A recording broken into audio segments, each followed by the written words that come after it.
pois, diremos ter alcançado Abraão, nosso pai segundo a carne? Porque se Abraão foi justificado por obras, não tem de que se gloriar. Porém, aliás, se Abraão foi justificado por obras, tem de que se gloriar. Porém, não diante de Deus. Pois que diz a Escritura, Abraão creu em Deus e isso lhe foi imputado para a justiça. Amém. Podem sentar, meus irmãos, nós louvamos a Deus, louvamos ao Senhor por sua bondade, por sua infinita misericórdia, por seu amor. Graças damos ao Senhor nosso Deus, que é justo, né? que com sua misericórdia nos alcançou e por isso nós estamos aqui hoje. Quero louvar ao Senhor, louvar ao nosso Deus, bendizer ao Senhor, porque o Senhor tem nos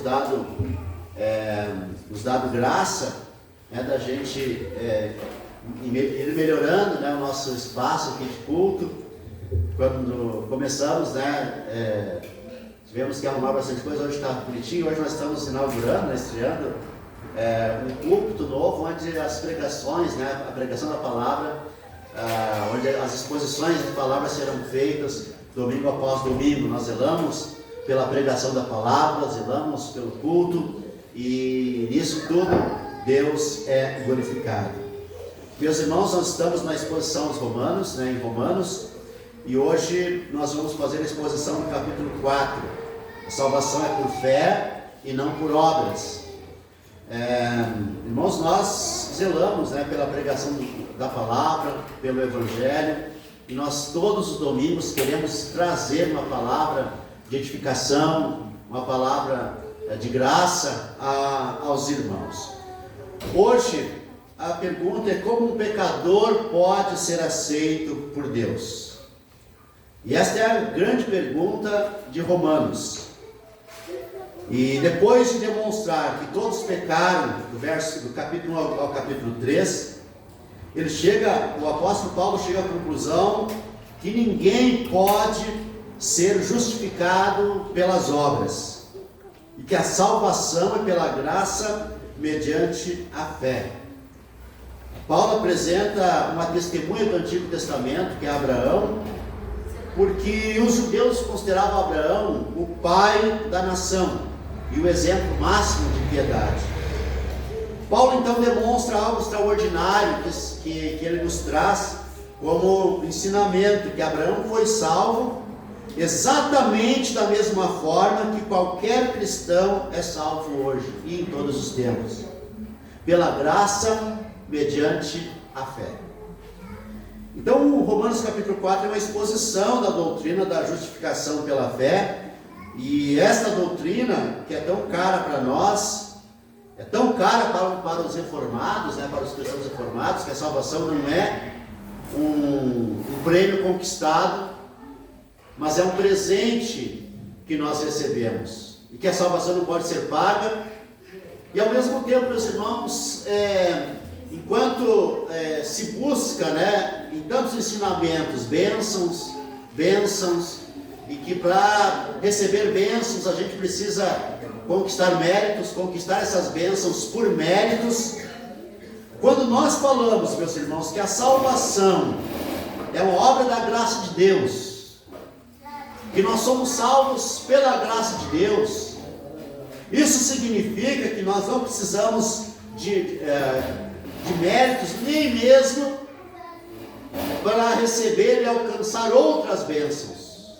Por quê? Porque nós entendemos que a pessoa que na sua consciência de fé sabe que foi alcançada por Deus e recebeu a salvação, Paulo vai dizer em Romanos, lá no capítulo 8, que com a salvação nós já recebemos o acesso a todas as bênçãos de Deus, as infinitas bênçãos de Deus, as infinitas maravilhas da graça de Deus.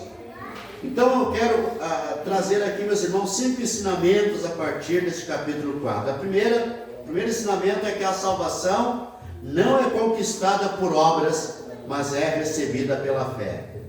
Verso 1 ao verso 8 diz assim: que diremos, pois? Diremos ter alcançado Abraão, nosso pai, segundo a carne? Porque se Abraão foi justificado por obras, tem de que se gloriar, porém não diante de Deus. Pois que diz a Escritura: Abraão creu em Deus e isso lhe foi imputado para a justiça. Ora, ao que trabalha, o salário não é considerado como favor, e sim como dívida. Mas ao que não trabalha, porém crê naquele que justifica o ímpio, a sua fé lhe é atribuída, lhe é imputada como justiça. E é assim também que Davi declara ser bem-aventurado o homem a quem Deus atribui justiça, independentemente de obras. Bem-aventurados aqueles cujas iniquidades são perdoadas e cujos pecados são cobertos. Bem-aventurado o homem a quem o Senhor jamais imputará pecado. Irmãos, essa é a grande segurança que nós temos na nossa salvação. Um dos nossos pregadores aqui, num dos domingos, que eu não lembro qual deles, ele falou uma frase muito interessante, que quando o Senhor perdoa nossos pecados, Ele não nos inocenta. Nós continuamos, aliás, isso não nos torna inocentes, nós continuamos culpados. Porém, por meio da justiça de Cristo, é que nós somos justificados e inocentados. É em Cristo. Se Abraão tivesse sido justificado por suas obras, ele teria motivos para se gloriar, mas não diante de Deus. A Escritura não diz que Abraão trabalhou e foi aceito. A Escritura diz que Abraão creu. A Escritura não diz que Abraão conquistou por méritos a sua salvação. Diz que Abraão conquistou a sua salvação, a sua justiça, porque ele creu. Então a justiça, meus irmãos, ela não foi conquistada, ela foi imputada, ela foi creditada, ela foi recebida. E na teologia reformada, este é o coração da justificação. Deus declara justo o pecador por causa da justiça de Cristo, recebida pela fé. Então a salvação, ela não é um salário para quem merece, mas é um presente para quem crê. Amém? A salvação é um presente para quem crê. Não é um salário, não é um mérito, não é algo que a gente conquista. Em segundo lugar, meus irmãos, a salvação é para todos os que creem. Todos os que creem. Do verso 9 ao verso 12 diz: vem, pois, esta bem-aventurança exclusivamente sobre os circuncisos, ou também sobre os incircuncisos? Visto que dizemos, a fé foi imputada a Abraão para a justiça. Como, pois, foi-lhe atribuída, estando ele já circuncidado ou ainda incircunciso? Não no regime da circuncisão, e sim quando incircunciso. Ou seja, a salvação de Abraão foi antes de Deus instituir as leis para Israel, antes de Israel inclusive existir como povo. E recebeu o sinal da circuncisão como selo da justiça da fé, quando que teve ainda incircunciso, para vir a ser o pai de todos os que creem, embora não circuncidados, a fim de que lhe fosse imputada a justiça. O pai da circuncisão, isto é, daqueles que não são apenas circuncisos, mas também andam nas pisadas da fé que teve Abraão, nosso pai, antes de ser circuncidado. Aqui, irmãos, nós estamos sendo identificados com aquele que foi salvo antes de Israel ser escolhido. Abraão é o pai da fé, e não apenas os israelitas, ele está dizendo, mas ele é o pai da fé, ele é o pai de todos aqueles que creem. A graça veio antes do rito, A promessa veio antes da cerimônia, por isso Abraão se torna o pai de todos os crentes, de todos os que compartilham da mesma fé. A entrada no povo de Deus acontece pela fé, não por privilégios humanos. Irmãos, é por isso, por exemplo, que nós batizamos nossas crianças. Porque digamos assim, na fé mais popular, as pessoas, os ensinos dizem que as pessoas precisam ser adultos para serem batizados, elas precisam exercitar fé para serem salvos, elas precisam de idade para serem admitidas na aliança, na salvação, porque elas precisam crer para serem salvos. O texto aqui diz, o apóstolo Paulo diz que todo aquele que crê, a ele é imputado justiça, mas a nossa pergunta é: quem crê? Ninguém crê, somente crê aquele a quem Deus leva a fé. Nós, por exemplo, batizamos essas crianças porque nós cremos, meus irmãos, que a salvação é obra de Deus. A salvação não acontece quando uma pessoa atinge 12, 14, 15 anos, e nem mesmo quando ela é batizada. A salvação acontece por determinação divina. Deus escolhe, Deus nos escolhe, Deus nos chama, e aqueles a quem Ele chama, Ele justifica. É o que nós vamos ver lá em Romanos. Irmãos, nós batizamos nossas crianças porque nós cremos que elas são incluídas na aliança, elas são incluídas no pacto. As nossas crianças que estão aqui hoje, elas são tão salvas quanto nós, assim nós cremos pela fé.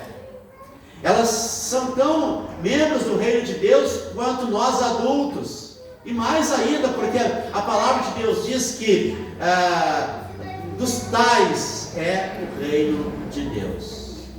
Então nossos filhos, meus irmãos, eles são membros do pacto, eles são filhos do pacto, eles são pertencentes à família do pacto. A família que está aqui reunida hoje é a família do pacto, é a família da salvação. Deus salva famílias, meus irmãos. É por isso que nós precisamos trazer nossos filhos ao culto, é por isso que os filhos precisam participar do culto, é por isso que os filhos participam da ceia, é por isso que os filhos ouvem a palavra, é por isso que aos filhos são ensinados os 10 mandamentos, o Pai Nosso, os textos bíblicos, o catecismo, o credo. É por isso que os nossos filhos participam de todo o simbolismo da fé, porque eles recebem todos os benefícios daqueles que são salvos. Em terceiro lugar, meus irmãos, a salvação depende da promessa, a salvação depende da promessa de Deus, não da capacidade humana, é o que eu acabei de falar. A salvação depende da promessa de Deus, da palavra de Deus, da ação de Deus, da escolha divina, não da capacidade humana. Verso 13: não foi por intermédio da lei que Abraão ou sua descendência coube a promessa de ser herdeiro do mundo, e sim mediante a justiça da fé. Pois se os da lei é que são os herdeiros, anula-se a fé e cancela-se a promessa. Porque a lei suscita ira, mas onde não há lei também há transgressão. Esta é a razão por que provém da fé, para que seja segundo a graça, a fim de que seja firme a promessa para toda a descendência, não somente ao que está no regime da lei, mas também ao que é da fé que teve Abraão, porque Abraão é o pai de todos nós, como está escrito: por pai de muitas nações te constituí. Perante, meus irmãos, aquele no qual creu, o Deus que vivifica os mortos chama a existência as coisas que não existem. Veja que ele diz que a fé, essa é a razão porque provém da fé, para que seja segundo a graça.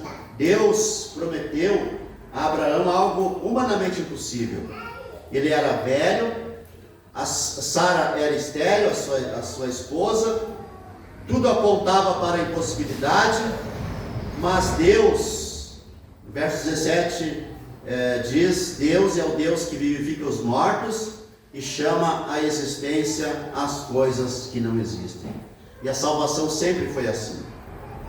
Ela não depende da força humana, ela não depende da capacidade do pecador, ela não depende do esforço religioso, ela depende exclusivamente da promessa de Deus. Por isso, na teologia reformada, a salvação é monergística, ou seja, é obra de um só, não é obra de dois, ela é obra divina no nosso coração. Ele é o autor, ele é o consumador da força, né, da obra, né, da salvação. Onde a força humana termina, é ali que a graça divina opera. No domingo passado, nós falamos sobre o culto, que as pessoas oferecem o culto de qualquer maneira. Como que geralmente uma igreja oferece um culto, meus irmãos?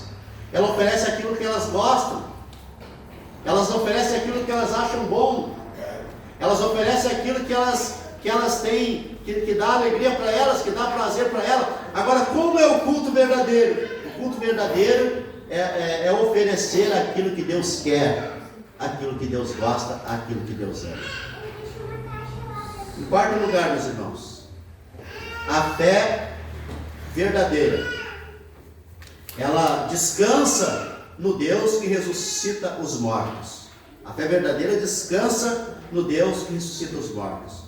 Olha o que o texto da Bíblia diz: Abraão, esperando contra a esperança, creu para vir a ser o pai de muitas nações, segundo lhe fora dito: assim será a sua descendência. E sem enfraquecer na fé, embora levasse em conta o seu próprio corpo amortecido, sendo já de 100 anos e a idade avançada de Sara. 100 anos, Sara 90. Não duvidou, por incredulidade da promessa de Deus, mas pela fé se fortaleceu, dando glória a Deus, estando plenamente convicto de que Ele era poderoso para cumprir o que prometera. Por isso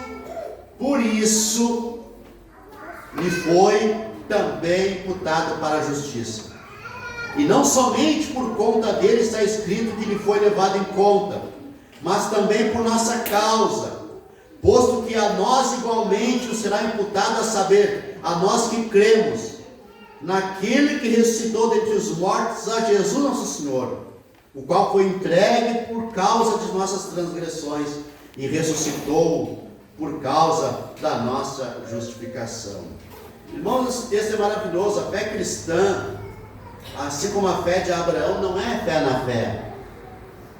Tem muitas pessoas que exercitam fé na fé. Outro dia nós falando aqui sobre o poder da oração, nós não cremos apenas no poder da oração, nós cremos no poder de um Deus que atende a oração, no Deus que inventou a oração.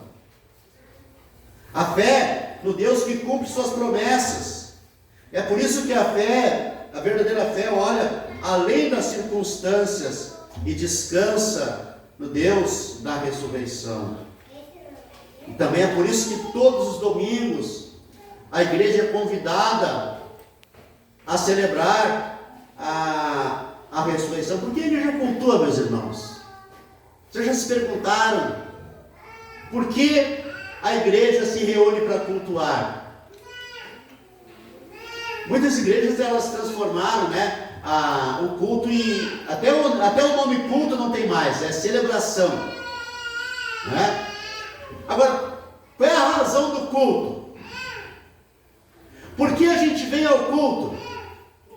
Irmãos, não é para a gente se alegrar, não é para a gente dançar, não é para a gente festejar, não é para a gente se sentir bem. O culto existe para celebrar a morte e a ressurreição do nosso Senhor Jesus Cristo.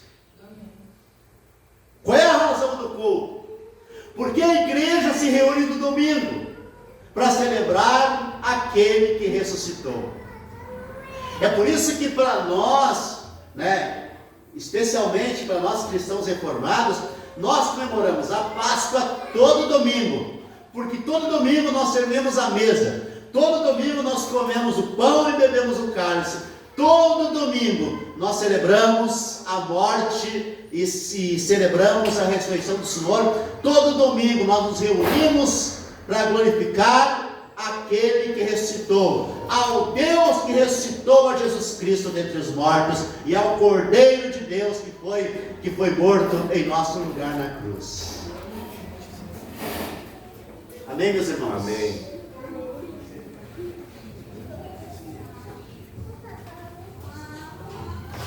Então, meus irmãos, para quem é o culto? O culto é para Deus.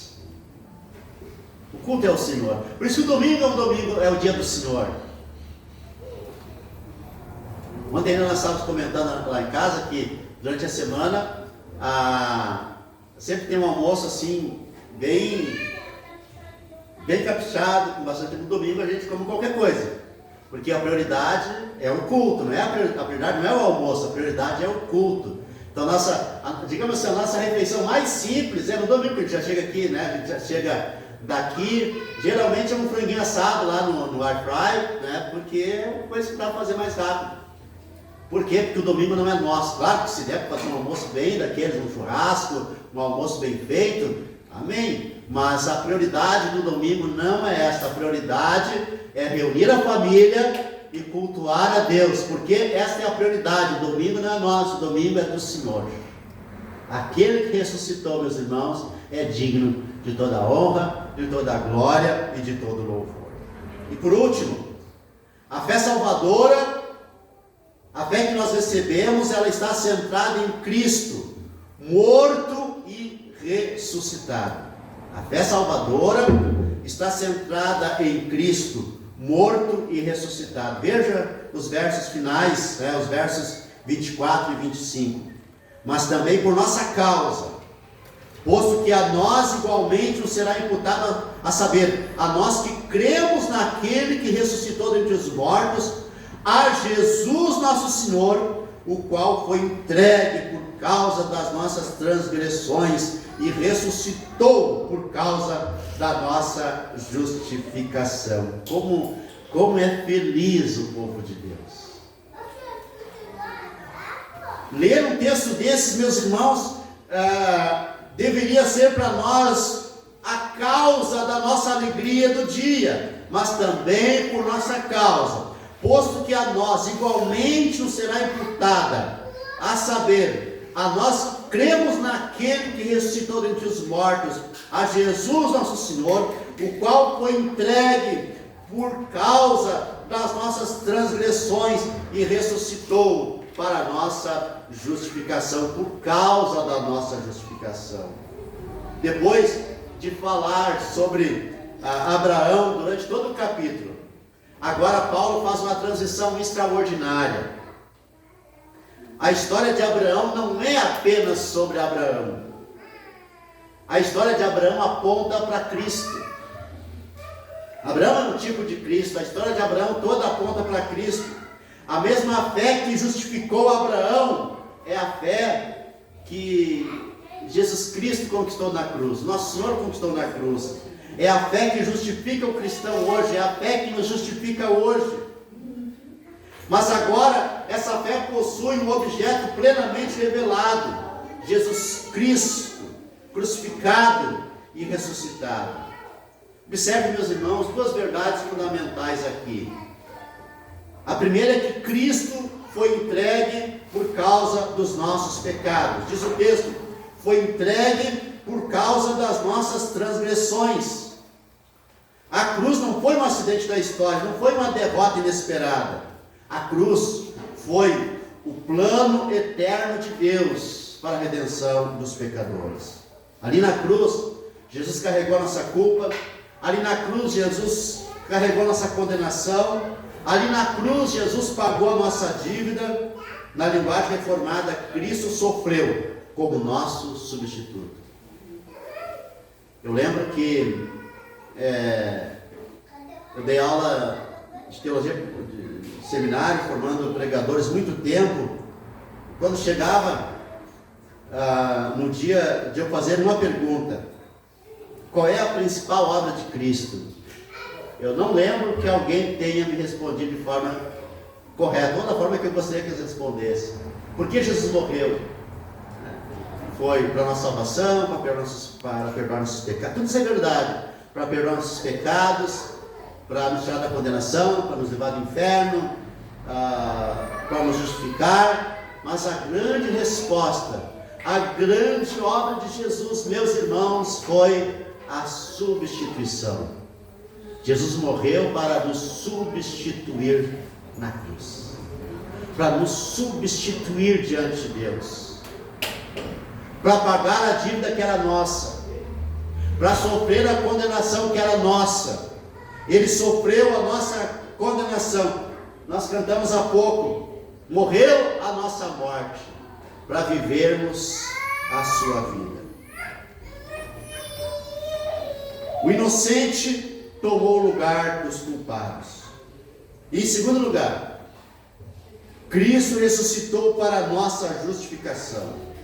O texto diz, a última frase aqui do texto diz assim, ressuscitou por causa da nossa justificação. A ressurreição é a declaração pública do Pai de que a obra do Filho foi plenamente aceita. A cruz pagou a dívida, a cruz pagou a nossa dívida. A ressurreição confirmou este pagamento. A cruz realizou a expiação. A ressurreição proclamou a vitória. Se Cristo tivesse permanecido no túmulo, não haveria certeza da salvação. Mas, meus irmãos, prestem atenção nisso. Porque ele ressuscitou, nós sabemos que o pecado foi vencido, que a morte foi derrotada, que a justiça foi satisfeita, que a nossa salvação está consumada. Irmãos, isso deve alegrar nosso coração. Nós que passamos por dificuldades por causa de nossa humanidade, nós que ficamos doentes, nós que perdemos pessoas ao longo da vida, nós que precisamos fazer cirurgia às vezes, durante a vida, nós que sentimos dor, nós que temos que lutar pela sobrevivência às vezes, nós temos uma certeza, meus irmãos, nós somos pessoas abençoadas. Por quê? Porque o Senhor nos salvou. Nós somos pessoas abençoadas. Deus está conosco, o Senhor está conosco, o Deus eterno está conosco. Por quê? Porque Ele enviou a salvação. Nós somos pessoas salvas. E como diz lá depois, Paulo vai dizer no mesmo livro de Romanos, se Ele não poupou o seu próprio Filho, como Ele não também nos dará com Ele todas as coisas? A fé não é apenas fé em um ensinamento, ela é fé em uma pessoa viva. Nós não cremos apenas em uma doutrina da justificação, nós cremos no Cristo ressuscitado que justifica pecadores. Indo para o final, meus irmãos, a fé que salva, ela não está fundamentada em Abraão, não está fundamentada na igreja, não está fundamentada nas obras, mas em Cristo crucificado e ressuscitado. Não é a igreja que salva, não é uma igreja que salva, Vocês poderiam estar em qualquer lugar, em qualquer lugar. Se vocês crescem em Jesus como Salvador, vocês seriam salvos. Mas por que não desfrutar da salvação num local onde a palavra de Deus é ensinada com verdade, com capricho, não no meio de uma festa, não no meio de uma bagunça, mas a salvação, meus irmãos, a gente poderia matar a fome. Tem gente que mata a sua fome numa lata de lixo. Não tem gente que mata a fome numa lata de lixo? Mas vamos dizer, essas pessoas que matam a fome numa lata de lixo, elas não têm comer, mas vocês devem conhecer, eu conheço pelo menos 3 pessoas hoje que tinham casa, que tinham família, que tinham comida boa em casa, mas elas optaram por uma vida de comer lixo na rua. Elas optaram.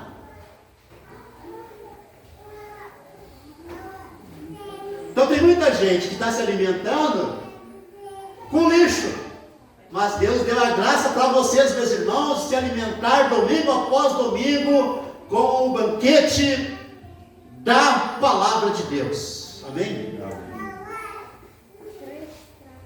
A conclusão em Romanos capítulo 4 é que nós somos justificados pela fé, não somos justificados pelas obras, que nós somos salvos pela graça e não pelo mérito, que nós confiamos na promessa de Deus, que nós vivemos segundo a promessa de Deus e não em nossa própria força. Abraão não é exemplo de perfeição moral, tanto é que ele teve várias mulheres, tanto é que ele teve filhos com uma mulher que não era Sara, mas ele é um exemplo de confiança em Deus.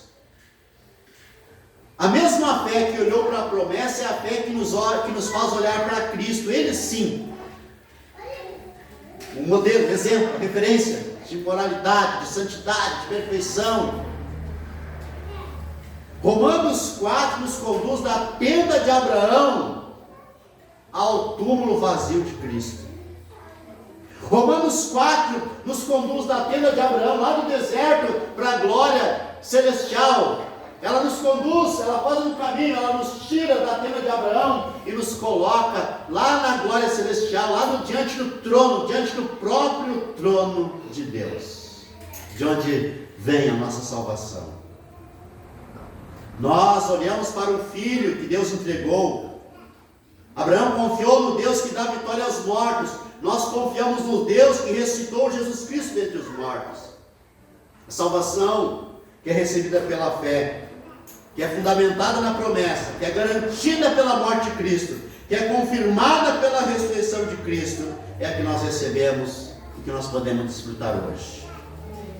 Eu quero, meus irmãos, ir para o final, colocando aqui algumas coisas para a gente praticar na vida. A primeira, meus irmãos, isso aqui não é apenas para salvação, isso aqui é para tudo. Pare de confiar em seus méritos. Nenhuma obra pode justificar diante de Deus. E às vezes, meus irmãos, nós ainda estamos naquela lista do que pode nos salvar. Às vezes nós mesmos, a gente tem uma dificuldade, né, de perceber que a salvação é uma obra da graça, não é mérito. E que não é por causa da nossa oração que Deus nos abençoa, é porque até mesmo a nossa oração é Deus que nos leva à oração. Méritos não tem valor diante de Deus. Nenhuma obra pode justificar diante de Deus. Segundo, para praticar, meus irmãos, descanse na graça. Descanse na graça. Descanse na graça. A salvação é dom, não é recompensa. Descanse. Como vivemos cansados? Como vivemos preocupados? Como vivemos angustiados?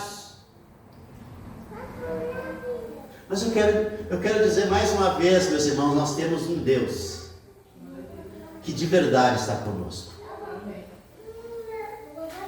Outro dia, numa reunião de pastores, um outro pastor falou sobre o Salmo 23, né, e a gente falando sobre devoção, eu disse, será que realmente, sabe o que faz diferença na vida? É aquele momento do devocional, onde a gente realmente sabe que nós temos um Deus que está ali presente conosco.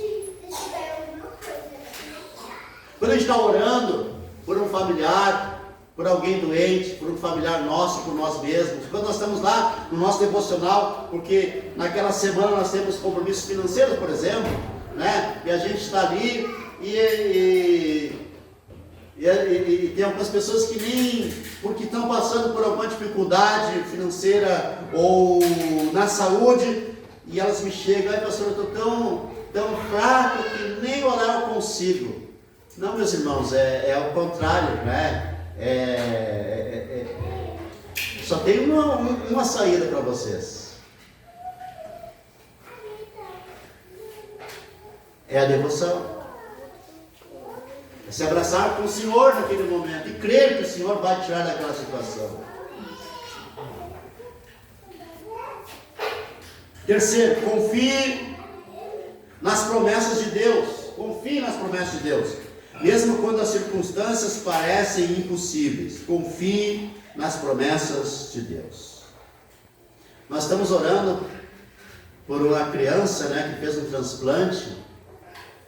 E a semana a Adri falava com a mãe dessa criança. E no dia que a criança que nós estamos orando fez o transplante, mais 2 fizeram juntas. Foram 3 crianças. 2 não resistiram. Já partiram. Mas nós estamos orando pela terceira. E eu creio, né, que o Senhor é Deus para manter essa criança viva, para a glória de Deus. Alguém pode dizer, mas se ela partir também, Deus vai ser glorificado? Sim, mas Deus vai ser mais glorificado, né, se essa criança ficar viva. Porque essa criança vai, como Davi disse, Senhor, morto eu não poderei te glorificar. Davi diz, ele cria na glória de Deus, ele cria que ele glorificava Deus, mas ele diz, Senhor, me deixa vivo, porque se eu morrer eu não vou poder te glorificar. Eu já fiz essa oração, vocês não? Já fizeram essa oração? Senhor, me deixa vivo, porque se eu morrer eu não vou poder te glorificar. Eu fiz essa oração há quase 3 anos atrás. E último, viva pela fé diariamente. Viva pela fé diariamente. A vida cristã começa pela fé, quando nós somos salvos, mas a vida cristã continua na fé. Viva, meus irmãos, todos os dias pela fé. Não é só o domingo, não é só para a salvação, é a vida que deve ser vivida pela fé. A vida deve ser vivida pela fé. Amém? Eu sei que a gente aqui não faz aquela repetição, diga para o seu irmão, mas diga comigo assim, ó, a vida cristã começa pela fé e continua pela fé. Amanhã, meus irmãos, amanhã tenha fé. Amanhã tenha fé. Amanhã tenha fé. Hoje vocês estão sendo ministrados sobre fé. Amanhã, às 8 da manhã, às 9 da manhã, às 10 da manhã, à noite, esta semana toda, tenha fé. A fé não se apoia na força humana, mas a fé se apoia na fidelidade de Deus, que cumpre suas promessas, que ressuscita os mortos. A cruz pagou a nossa dívida, a ressurreição declarou a nossa justificação, e a fé se apropria, a fé se apropria de tudo que Jesus conquistou na cruz por nós. Salvação, perdão dos pecados, a justificação, santificação, redenção, glorificação, provisão também, provisões também, meus irmãos. Deus seja louvado, Deus seja glorificado. Viva amanhã também uma vida de fé. Vamos ficar em pé, meus irmãos. Graças a Deus. Graças a Deus. Senhor, nós te louvamos, nós te bendizemos, nós te glorificamos, nós te exaltamos, nós te bendizemos, exaltamos o teu nome. Bendito seja o Deus da nossa salvação, bendito seja o Deus da nossa salvação, bendito seja o Deus da nossa salvação. Glorificado seja o Senhor, exaltado seja o Senhor, que com Cristo nos dá todas as coisas. Bendito seja Deus, bendito seja o Senhor. Amém.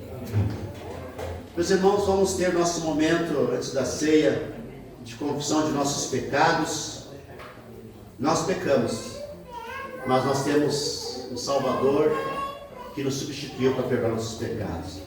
E a palavra de Deus diz: se dissermos que não temos pecado nenhum, a nós mesmos nos enganamos, e a verdade não está em nós.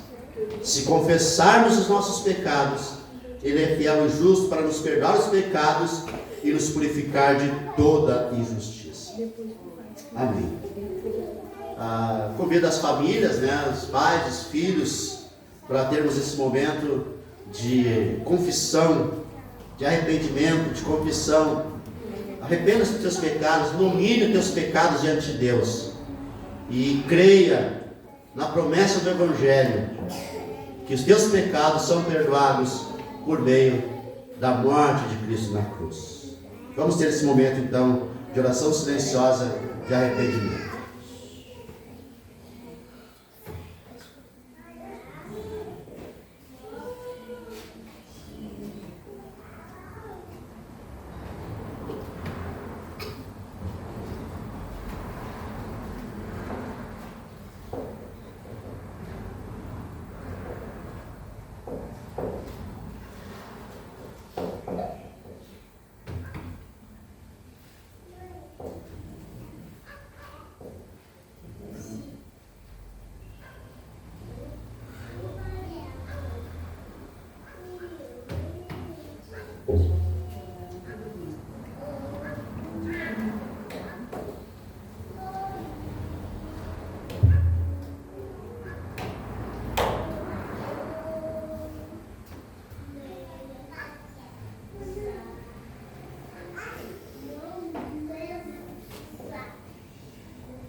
Obrigado, Senhor, pelo perdão dos nossos pecados. Tua palavra diz que nós temos advogado junto ao Pai, Jesus Cristo justo. Ele é a propiciação pelos nossos pecados, e não somente pelos nossos próprios, mas ainda pelos pecados do mundo inteiro. Recebemos pela fé na morte do nosso Senhor Jesus Cristo o perdão. Cremos na promessa do Evangelho de que Jesus morreu pelos nossos pecados. Jesus morreu para salvar os pecadores, como diz o apóstolo Paulo, dos quais eu sou o principal. Nossos pecados são perdoados por meio de Jesus Cristo, o nosso Senhor. Amém. Amém. Meus irmãos, a palavra do Senhor nos diz que o Senhor Jesus, na noite que foi traído, tomou o pão e, tendo dado graças, o partiu e disse: este é o meu corpo que é dado por vós, façam isto em memória de mim. Por semelhante modo, depois de haver ceado, tomou o cálice, dizendo: este cálice é a nova aliança no meu sangue, façam isto em memória de mim. Porque todas as vezes que comerdes o pão ou beberdes o cálice, anunciais a morte do Senhor até que Ele venha. Senhor, nós te damos graças pelo pão e te pedimos a bênção, Senhor, sobre o cálice, para que neste momento, Senhor, nós possamos de fato, de verdade, declarar publicamente a nossa fé, domingo após domingo, como fazemos, ao participar do pão e beber o cálice, anunciar a morte do nosso Senhor, a ressurreição do nosso Senhor. Nós cremos que o Senhor Jesus Cristo morreu em nosso lugar, para a nossa justificação, e por isso hoje nós podemos declarar que nós somos justificados pela fé e pela fé somente. Fé no Filho de Deus que nos amou e a si mesmo se entregou por nós. Amém. Convido todas as famílias para vir à frente e desfrutar do banquete celestial que é a mesa do Senhor. Amém. Ele não tinha qualquer beleza ou majestade para nos atrair. Nada havia em sua aparência para o desejar.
vamos recitar o credo apostólico, o credo dos apóstolos, a fé da igreja, a fé dos cristãos, a nossa fé.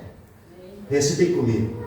Creio em Deus, Pai Todo-Poderoso, Criador do céu e da terra. Creio em Jesus Cristo, seu único Filho, nosso Senhor, o qual foi concebido por obra do Espírito Santo. Nasceu da Virgem Maria, padeceu sob o poder de Pôncio Pilatos, foi crucificado, morto e sepultado.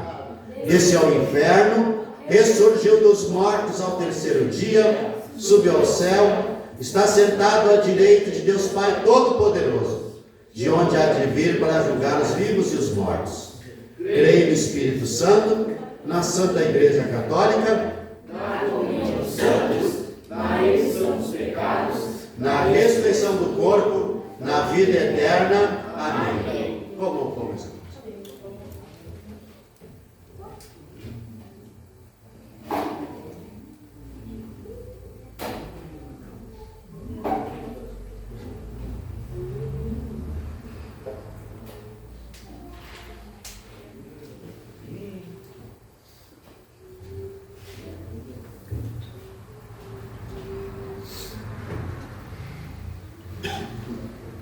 Graças a Deus, louvado seja o nome do Senhor. Bebam o cálice em nome de Jesus.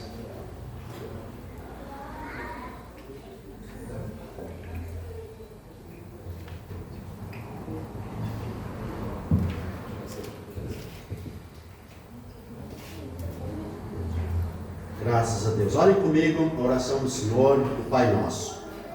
Pai nosso que estás nos céus, santificado seja o teu nome. Venha o teu reino, faça-se a tua vontade, assim na terra como no céu. O pão nosso de cada dia dá-nos hoje, e perdoa-nos as nossas dívidas, assim como nós temos perdoado aos nossos devedores. E não nos deixes cair em tentação, mas livra-nos do mal. Pois teu é o reino, o poder e a glória, para sempre. Amém. Graças a Deus. Louvado seja o nosso Deus. Louvamos ao Senhor por seu amor, por sua bondade, por sua infinita misericórdia. Louvado seja Deus. Amém. Amém. Meus irmãos, vamos ter nosso momento de intercessão. Nós vamos orar,